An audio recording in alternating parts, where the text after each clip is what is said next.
Langit Papua pagi itu kelabu, seolah turut berduka atas tragedi yang baru saja terjadi. Di sebuah lokasi tambang emas ilegal di distrik Intan Jaya, mayat-mayat berserakan dalam posisi mengenaskan. 15 pekerja tambang, sebagian besar pendatang dari luar pulau, ditemukan tak bernyawa, tubuh mereka dipenuhi luka sabetan tajam, beberapa bahkan dimutilasi hingga tak bisa dikenali. Tanah yang biasanya digali untuk emas kini berubah menjadi kolam darah. Asap hitam masih membumbung dari barak-barak yang dibakar, menyisakan aroma daging terbakar dan tanah basah. Seorang saksi mata yang selamat dengan luka tembak di bahu menceritakan dengan suara bergetar bahwa serangan dilakukan oleh kelompok bersenjata tak dikenal. Wajah mereka dicat, sebagian mengenakan pakaian adat yang dicampur dengan rompi tempur. Mereka datang tanpa suara, bagai hantu. Tanpa peringatan, mereka melepaskan tembakan membabi buta, dan siapapun yang mencoba lari akan diburu hingga ke semak-semak. Para pekerja tidak sempat meminta tolong. Ini bukan lagi aksi intimidasi, ini pembantaian yang terencana. Berita itu segera menyebar ke media nasional, menggemparkan publik. Pemerintah pusat langsung menggelar rapat darurat. Ini bukan serangan biasa, intelijen menyatakan bahwa pelakunya adalah faksi ekstremis dari KKB, kelompok kriminal bersenjata, yang kini memiliki kekuatan penuh, bahkan diduga telah mendapatkan pasokan senjata berat dari jaringan penyelundupan internasional. Kepala Staf Gabungan TNI, yang marah besar melihat rekaman drone kejadian tersebut, mengeluarkan perintah tegas, siapapun yang melawan, habisi. Tak ada negosiasi. Dalam waktu 12 jam, satuan elit gabungan disiapkan. Tim terbaik dari Kopassus, Denjaka, dan Kopaska dikumpulkan dalam operasi senyap yang diberi nama Operasi Bayangan. Salah satu yang dipilih adalah Letda Arya, sniper muda dengan rekor tembakan sempurna dalam 17 operasi. Bersama regu kecilnya, Arya diminta menjadi mata dan pelindung bagi tim pemburu utama. Ia tahu ini bukan sekadar misi, ini pembalasan atas nyawa tak bersalah yang dibantai tanpa peri kemanusiaan. Sebelum terjun, Komandan Operasi hanya mengatakan satu hal kepada mereka, mereka telah memilih untuk menjadi binatang buas di tanah ini. Kita akan jadi pemburu dalam gelap. Jika mereka melawan, tidak ada belas kasihan. Tidak ada pidato, tidak ada tepuk tangan keberangkatan. Hanya senyap, dan tatapan penuh tekad. Malam itu, langit Papua diselimuti awan pekat, dan helikopter hitam tanpa tanda pengenal membawa para pemburu menuju jantung neraka. Ketika roda helikopter mulai menyentuh tanah berlumpur di hutan perbatasan, suara jangkrik berhenti. Seolah alam sendiri tahu, perang telah dimulai. Helikopter NH-90 itu tak bersuara saat mendarat di celah sempit antara pepohonan raksasa. Daun-daun bergetar pelan, seolah menyambut kedatangan malaikat maut. Tim pemburu elit turun satu persatu dengan gerakan cepat dan senyap. Di titik pendaratan itu, komunikasi radio langsung dibatasi dalam mode hening. Letda Arya merapatkan pegangan pada senapan PSG-1 miliknya, teman setia dalam banyak perburuan sebelumnya. Tapi kali ini, ia bisa merasakan sesuatu yang berbeda di udara. Hutan ini tidak diam, hutan ini menyembunyikan sesuatu. Dalam waktu 2 jam setelah pendaratan, tim pemburu mulai menyebar dalam formasi kecil beranggotakan 5 orang. Mereka bergerak cepat, menyusuri jalur sempit yang hanya dikenal oleh intelijen TNI dan peta lama dari pasukan Brimob yang pernah masuk. Sinyal GPS tak berguna di sini, musuh menggunakan jamer buatan Rusia yang ditanam di atas perbukitan. Segalanya kembali ke metode klasik, arah matahari, kompas, dan naluri tempur. Mereka tahu bahwa 500 anggota KKB tak bisa menyerang sekaligus, tapi mereka bisa muncul dari mana saja, kapan saja. Letda Arya ditugaskan, bersama Prakawira, penembak jitu yang terkenal dengan insting liarnya. Mereka menjadi mata bagi 2 regu infanteri yang bergerak mengikuti jejak di bawah. Dari atas pohon, Arya mengintai ke arah barak tambang yang kini telah dikuasai oleh kelompok KKB. Api unggun menyala di kejauhan. Ada nyanyian, tertawa keji, dan suara tembakan ke udara. Bukan selebrasi kemenangan, ini penghinaan. Mereka tidak takut kita datang, bisik Wira. Arya hanya mengangguk. Mereka belum tahu siapa yang sedang memburu mereka. Ketika malam turun, kabut mulai merayap masuk seperti ular yang melilit batang pohon. Tim bergerak perlahan, menghindari jebakan tanah dan kabel tripwire. Di tengah jalan, mereka menemukan jejak darah yang belum mengering.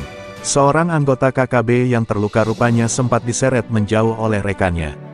Tapi arah seretan itu menuju barat, bukan ke perbukitan tempat markas besar. Ini membuat Arya curiga, ada perpecahan atau mungkin strategi penyebaran pasukan. KKB tidak lagi seperti kelompok kecil bersenjata. Mereka kini adalah gerombolan milisi dengan komando terorganisir. Salah satu tim patroli yang terpisah mengirim pesan darurat singkat melalui radio, kontak senyap. 6 musuh, 2 dinetralisir. 1 hilang, lanjutkan. Tak lama setelah itu, komunikasi dari tim tersebut terputus. Arya memandangi arah timur, kemana suara itu terakhir terdengar. Di sana, di balik kabut dan rimbun, terdengar suara ranting patah. Pelan, teratur, seolah seseorang sedang mengintai balik. Hutan ini telah menjadi panggung pembantaian, dan para aktor bayangan mulai bergerak. Arya mengangkat senjatanya, menempelkan matanya pada teropong bidik. Di ujung jarak 600 meter, samar-samar, ia melihat siluet bersenjata membawa senapan panjang, mengendap-endap di antara akar-akar pohon besar. Ini bukan pengintai biasa, ini musuh selevel. Dan malam itu, perburuan mulai berubah arah, sniper melawan sniper. Letda Arya menahan napas. Jari telunjuknya menggantung di atas pelatuk, tak menyentuh, tapi siap setiap saat. Di balik akar pohon raksasa, samar dalam kabut dan bayangan bulan, siluet itu tak bergerak. Bukan karena ragu, tapi karena tahu sedang diburu. Sniper, bisik Arya lirih melalui komunikasi tak bersuara dengan Wira yang berada di pohon sebelah. Jarak 620. Diam total, dia tahu kita ada di sini. Di dunia sniper, senyap adalah sinyal. Dan sinyal itu kini saling diterjemahkan dalam bahasa paling mematikan, tembak atau ditembak. Hening berlangsung selama 47 detik yang terasa seperti berjam-jam. Tiba-tiba, seberkas cahaya refleksi kecil terpantul dari lensa optik si musuh, kesalahan fatal. Arya menarik napas perlahan, menahan, dan melepaskan. Dor, suara senapan PSG-1 mengoyak kesunyian. Di kejauhan, kepala si musuh terlempar ke belakang, menghantam akar pohon keras dan tubuhnya jatuh tergelincir ke lereng. Darah memercik ke dedaunan, menyatu dengan kabut dingin yang mengambang seperti roh yang baru lepas dari tubuh. Namun tak ada waktu bersorak. Saat peluru Arya menembus tengkorak lawan, suara tembakan lain meledak dari sisi barat. Tim Bravo di bawah serempak membalas. Kontak senyap berubah menjadi pertempuran terbuka dalam hitungan detik. KKB yang tersebar di sekitar barak ternyata telah bersiap, dan kematian sniper mereka hanya jadi pelatuk untuk menyerang. Rentetan AK-47 memecah malam, menggema di antara tebing dan pohon. Cahaya tembakan menyala seperti kilat dari neraka. Arya dan Wira langsung mundur dari posisi tinggi, berpindah ke titik cadangan yang telah mereka siapkan sejak sore.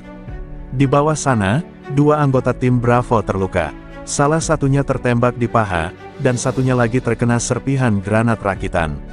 Tapi mereka masih hidup, karena Arya menghentikan mata musuh lebih dulu. Dalam kekacauan itu, Wira menarik granat asap dan melemparkannya ke arah barak. Kabut buatan dan alami bercampur, menciptakan dinding visual yang mengaburkan pergerakan TNI. Ini bukan tentang menang, tapi bertahan untuk bisa menyerang balik. Saat tim mundur ke titik aman, satu hal menjadi jelas, KKB bukan lagi kumpulan gerilyawan kacau. Mereka punya sniper, taktik penyergapan, dan sistem pengintaian primitif tapi efektif. Mereka belajar, dan mereka siap perang. Tapi Arya tak gentar. Di dalam dirinya, ada bara dendam. Ia masih mengingat wajah-wajah mayat para pekerja tambang yang dibantai tanpa ampun. Darah sudah dibayar darah. Tapi itu baru awal. Malam itu, di jantung hutan Papua, Arya mencatat satu hal penting di dalam buku log perangnya, kontak pertama sukses. Sniper musuh dieliminasi. Mereka tahu kita datang. Biarkan mereka tahu. Karena mulai sekarang, mereka akan tahu apa artinya diburu dalam diam. Hujan turun deras saat matahari belum sepenuhnya terbit. Langit seperti mengosongkan isi perutnya ke atas hutan Papua, membuat tanah berubah menjadi lumpur licin dan udara menjadi penuh kabut. Pergerakan tim elit TNI kini makin sulit. Suara langkah kaki bisa terdengar dari puluhan meter jika tidak hati-hati, dan dalam hutan yang kini hidup dengan perangkap, satu suara salah bisa berarti kematian. Letda Arya dan regunya bergerak dalam formasi menyebar. Wira berjalan di sisi kanan, menjaga jarak visual sambil men-scanning dengan thermal scope. Di tempat ini, bahkan napas bisa mengundang peluru. Di tengah perjalanan menuju perbukitan barat, tim menemukan pohon besar tumbang. Namun, sesuatu terasa ganjil. Akar pohon dipenuhi lubang kecil seperti bekas peluru, dan di bawahnya terdapat jejak darah yang tertutup setengah oleh dedaunan basah. Arya memberi isyarat berhenti, lalu perlahan menyentuh tanah. Baru 3 jam, mereka terluka dan mundur ke arah barat laut, bisiknya. Namun sebelum tim sempat berbalik arah, klik, sebuah bunyi mekanis terdengar di bawah sepatu salah satu prajurit. Ranjau darat, waktu seperti membeku. Sang prajurit, Pratu Hendra, menahan napas, berdiri mematung dengan kaki menekan pemicu ranjau. Arya merayap mendekat, membuka ransel darurat. Dengan tangan dingin, ia membongkar bagian atas ranjau, mencoba memotong sumbu aktif. Hujan deras membuat jarum tangannya gemetar, bukan karena takut, tetapi karena konsentrasi penuh. Setelah 47 detik yang mendebarkan, klik kedua terdengar, kali ini penutup ranjau terbuka. Arya melempar komponennya jauh ke semak, dan semua menarik napas lega. Tapi suara itu telah cukup keras untuk menarik perhatian musuh. 5 menit kemudian, peluru-peluru datang dari sisi kiri, menebas dedaunan dan menggigit udara. KKB menyerang dari balik semak tinggi, menggunakan pola sembur lari. Mereka menembak membabi buta lalu mundur cepat. Arya segera membalas dengan 2 tembakan presisi, menumbangkan 2 di antaranya. Tapi jumlah mereka jauh lebih banyak. Mereka kirim regu pengusir, sekitar 70 orang, ujar Wira, menatap peta satelit kasar. Mereka nggak mau kita sampai ke markas utama. Dengan cepat, Arya memerintahkan pengalihan taktik, tim TNI menyebar ke 2 arah, memancing musuh masuk ke lembah sempit. Di sana, mereka telah menanam jebakan ledak kendali jarak jauh sejak kemarin. Saat 20-an anggota KKB masuk ke lembah dengan teriakan liar, Arya menekan tombol. Ledakan membelah udara, menghantam pepohonan dan menghancurkan tubuh-tubuh pemberontak. Jeritan memekakkan telinga, diikuti keheningan yang mengerikan. Sisanya kabur dalam panik, meninggalkan senjata dan darah. Sore itu, hujan mulai reda, tapi aroma kematian menggantung di antara kabut. Arya menatap mayat-mayat berserakan di lembah, wajah mereka muda, banyak yang bahkan belum tumbuh jenggot. Tapi mereka membawa senjata, dan mereka memilih jalan darah. Hutan ini menggigit siapa saja yang lemah. Tapi malam berikutnya, giliran TNI yang akan menggigit balik, lebih dalam, lebih kejam. Malam turun perlahan di atas hutan, membawa kegelapan yang lebih pekat dari sebelumnya. Disinilah para pemburu berubah menjadi bayangan.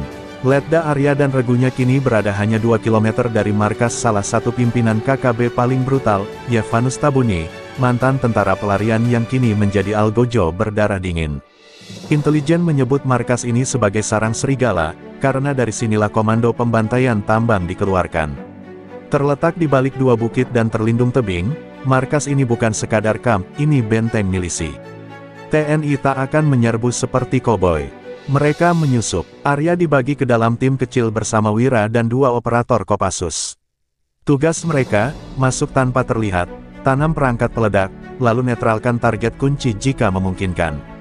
Dengan wajah dilumuri lumpur, mereka merayap seperti ular, menyusuri lembah berlumpur dan menyatu dalam suara hutan malam. Detak jantung pun harus dikendalikan, karena suara jantung di tempat seperti ini bisa terasa seperti genderang perang. 1 jam sebelum mencapai perimeter luar, mereka berhenti. Di atas pohon, 2 penjaga KKB dengan senapan FN laras panjang berjaga di pos kayu. Arya mengangkat tangan, memberi isyarat. Wira menarik busur panah tak bersuara, senjata kuno yang dibawa bukan tanpa alasan. Skak, panah menancap ke leher pertama, tubuhnya jatuh diam. Yang kedua nyaris berteriak sebelum Arya menembak tepat ke dahi dengan peredam. Tak ada suara, tak ada ampun. 2 tubuh jatuh seperti dedaunan gugur. Mereka menyusup ke dalam barak utama, tempat suara tertawa dan obrolan kasar terdengar dari dalam. Di dalamnya, mereka melihat Yevanus duduk dengan beberapa orang kepercayaannya, peta dan radio tua di depannya. Arya ingin menembak saat itu juga, tapi perintahnya jelas, target harus hidup jika memungkinkan. Maka, mereka menanam 2 ranjau waktu dan sebuah alat pelacak kecil di bagian belakang barak, lalu perlahan mundur. Tapi saat hendak keluar, seekor anjing penjaga menggonggong dari balik semak. Suara itu membangunkan neraka. Tembakan memecah malam. Tim penyusup langsung terbagi dan mundur cepat. 2 regu TNI dari bukit atas menembakkan mortir kecil ke arah barak untuk menciptakan distraksi. Ledakan terjadi di sisi barat markas, memancing puluhan anggota KKB keluar. Arya berlari di antara pohon, nafas berat bercampur adrenalin. Peluru berterbangan di sekelilingnya. Salah satu operator terkena di bahu tapi tetap lari. Di belakang mereka, ranjau waktu meledak, mengguncang markas KKB dan menghancurkan logistik serta radio utama. Yevanus berhasil lolos malam itu, tapi ia kini menjadi buruan dengan pelacak di tubuhnya, tanpa ia sadari. Arya memandangi kobaran api dari kejauhan, matanya dingin. Kita sudah cabut taring pertamanya, gumamnya. Sekarang tinggal kejar dan potong lehernya. Hujan turun tanpa ampun di lereng Bukit Arwanop. Tanah menjadi lumpur kental, licin dan berbahaya, tapi tak satu pun dari pasukan TNI berhenti. Pelacak GPS yang diselipkan di jaket Yevanus Tabuni kini mengarah ke sebuah gua tersembunyi di perut bukit, tempat yang dikenal dalam peta lama sebagai Gua Seribu Tulang. Dulu tempat persembunyian tentara Jepang, kini markas darurat KKB. Letda Arya berlari paling depan, wajahnya dipenuhi lumpur, dan matanya merah menyala. Di belakangnya, tim gabungan Kopassus dan TIE Fighter bergerak seperti roh pembalas. Setiap langkah membawa mereka lebih dekat, tapi juga lebih dalam ke perangkap. Salah satu prajurit menginjak kabel, ledakan kejut meledak, mencederai kaki kanan Sertu Damar. Ia merintih, tapi Arya menyuruhnya tetap tinggal dan membuka kanal medis. Mereka tak bisa berhenti. Di depan gua, puluhan anggota KKB sudah bersiaga. Mereka tahu akan dikejar, dan malam itu mereka siap mati. Suara peluru pertama menghantam helm seorang prajurit, membangunkan neraka dalam hutan. Kontak tembak terjadi, brutal dan tanpa jeda. Wira bergerak ke kanan, mencari sudut tembak tinggi. Dengan senapan AWM berperedam, ia menumbangkan 3 orang dalam waktu 20 detik. Darah mengalir di bebatuan licin. Arya dan tim utama menembus hujan peluru, melempar granat ke dalam parit-parit tanah. Teriakan terdengar dari dalam gua. Mereka masuk, langkah demi langkah, ruangan demi ruangan, menembak siapapun yang menolak menyerah. Di dalam gua, mereka menemukan anak-anak muda, beberapa belasan tahun, membawa senapan. Arya tak menarik pelatuk, tapi salah satu dari mereka menembak. Maka hukum hutan berlaku. Arya membalas dengan 1 peluru, tepat di dada. Akhirnya, Yevanus ditemukan di ruang paling dalam, tertembak di kaki, bersembunyi di balik meja batu dengan 2 pistol tua. Saat melihat Arya, ia tertawa, suara serak bercampur darah. "Kalian pikir kalian pahlawan, kalian penjajah baru," katanya. Arya mendekat, tanpa ekspresi. "Kami bukan pahlawan, tapi kami tak akan biarkan kau bunuh rakyat kami." Yevanus mencoba menembak, tapi Wira sudah lebih cepat. Peluru menembus mata kirinya, mengakhiri satu era kekejaman. Sisa pasukan KKB yang tersisa di sekitar gua menyerah atau melarikan diri ke dalam hutan. Saat matahari pagi menyinari lembah Papua, puluhan mayat berserakan, darah menyatu dengan tanah dan hujan. TNI mendirikan pos sementara di luar gua, mengevakuasi korban, menangkap yang masih hidup. Arya duduk di atas batu, menatap langit. Tangannya masih gemetar, bukan karena takut, tapi karena beban. Misi hampir selesai, tapi ia tahu, perburuan seperti ini tak pernah benar-benar berakhir. Pagi itu, di hutan yang sunyi, Arya mencatat dalam log tempurnya, Yevanus Tabuni, dieliminasi. Target utama netral, 47 musuh tewas, 18 tertangkap. Tapi jiwa kami juga ikut tertinggal di sini. Di tempat di mana hutan menggigit, dan manusia jadi serigala. 3 hari setelah operasi pembersihan selesai, hutan Arwanop kembali tenang. Namun ketenangan itu seperti permukaan air yang menyembunyikan arus dalam, luka, kehilangan, dan pertanyaan. Di pos evakuasi darurat yang dibangun dari kayu dan terpal militer, Letda Arya duduk di samping seorang bocah laki-laki berusia sekitar 11 tahun. Bocah itu ditemukan dalam gua, memeluk mayat ibunya yang tertembak peluru nyasar. Tangannya masih menggenggam boneka kecil buatan kain lusuh. Arya tidak tahu harus berkata apa. Ia hanya duduk, diam, membiarkan waktu mengalir. Wira datang membawa 2 cangkir teh panas. Anak ini, namanya Mikael. Dia bilang ayahnya dipaksa ikut KKB, lalu dibunuh karena mencoba kabur, katanya pelan. Arya mengangguk, matanya masih terpaku pada luka di dahi bocah itu. Dalam hatinya, perang tak pernah hitam putih. Ia tahu sebagian anggota KKB bukan pejuang ideologi, melainkan korban, dipaksa, dicuci otak, atau hanya mencoba bertahan hidup. Tapi di medan tempur, tak ada waktu membedakan. Dan itulah luka yang paling susah sembuh. Beberapa hari kemudian, rombongan warga dari desa-desa sekitar datang ke pos. Mereka membawa makanan, bunga, bahkan pelukan. Mereka bersyukur para pekerja tambang akhirnya dibalas, tapi mereka juga takut, siapa lagi yang akan datang setelah ini? Apakah KKB benar-benar habis? Arya menjawab dengan suara tenang, mereka bukan habis. Tapi mereka sudah tahu, jika kalian disentuh, kami datang. Dan kami tidak akan berhenti. Kata-kata itu sederhana, tapi cukup memberi sedikit rasa aman di wajah-wajah yang lelah. Prajurit yang terluka dirawat dan siap dipulangkan. Beberapa yang gugur diberangkatkan ke kampung halaman mereka dengan bendera merah putih menutupi peti. Arya berdiri dalam formasi penuh saat peti diturunkan ke dalam helikopter. Setiap nama yang gugur adalah teman, saudara, dan bagian dari cerita yang tak akan ditulis di koran. Di buku log terakhirnya, Arya menulis, perang ini mungkin tak akan pernah selesai. Tapi setidaknya, malam itu, kami buat mereka tahu, bahwa negara ini masih punya taring. Saat helikopter terakhir terbang meninggalkan pos, Mikhail berlari kecil dan memeluk kaki Arya. Kamu pulang, Om Tentara. Arya berjongkok, menatap bocah itu dan menjawab, belum. Tapi suatu saat, kalau hutan ini sudah tenang.